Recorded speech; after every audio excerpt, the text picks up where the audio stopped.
Sarah couldn't believe what she was seeing. From the beginning, she tried to tell herself that there must have been another explanation, that her mother-in-law would never do such a thing to her grandchild. But she could no longer ignore the facts. The evidence was right in front of her, and it clearly proved that her mother-in-law had ulterior motives.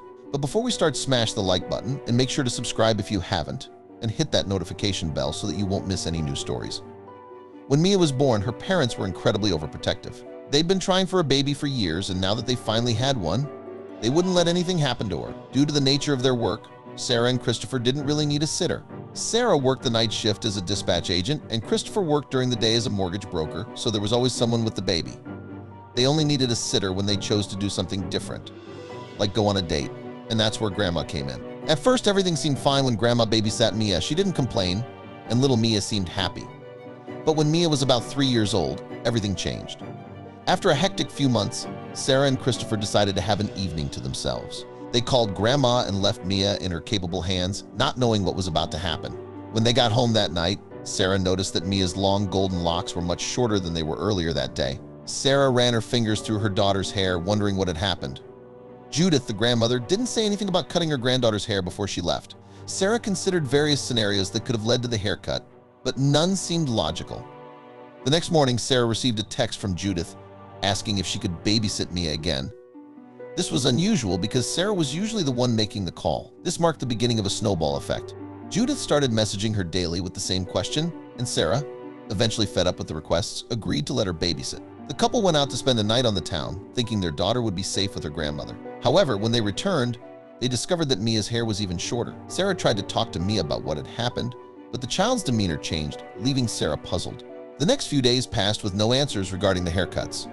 Mia refused to say anything, and Judith remained silent. Then, unexpectedly, Judith contacted Sarah with an idea of booking a cabin getaway for the weekend, with her looking after Mia. Sarah liked the idea of going away for the weekend, but she was starting to get suspicious of the grandmother's motives and decided to talk to Christopher about it.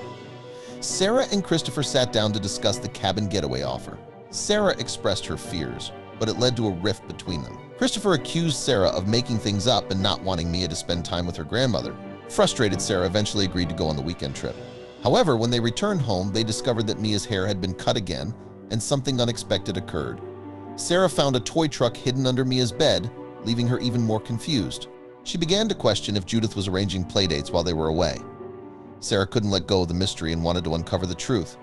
She knew she needed to confront Judith, but also realized that it must be done the right way, with concrete evidence to back up her suspicions. Sarah decided to monitor Mia's interactions with her grandmother, recording conversations and interactions that might be incriminating.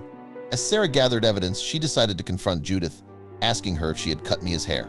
Judith denied any involvement and suggested that Mia might be cutting her hair herself. Despite Judith's denial, Sarah couldn't shake her belief that her mother-in-law was responsible. The situation escalated when Sarah and Christopher discovered that Mia's hair had been completely shaved off. It had been going on for months, causing emotional distress to Mia and raising questions from teachers about her appearance and behavior. Finally, Sarah decided to take action and set a trap for Judith. Sarah accepted Judith's offer to babysit Mia and secretly recorded a conversation that exposed Judith's real intentions. When Sarah shared the evidence with Christopher, he confronted his mother, revealing that she had been trying to change Mia's appearance to fit her own outdated views. Judith apologized, but the trust between her and her son and daughter-in-law was severely damaged. Christopher made it clear that they needed to protect Mia's emotional well-being and set boundaries with his mother. The incident had forever changed their relationship with Judith, and they had to rebuild trust cautiously.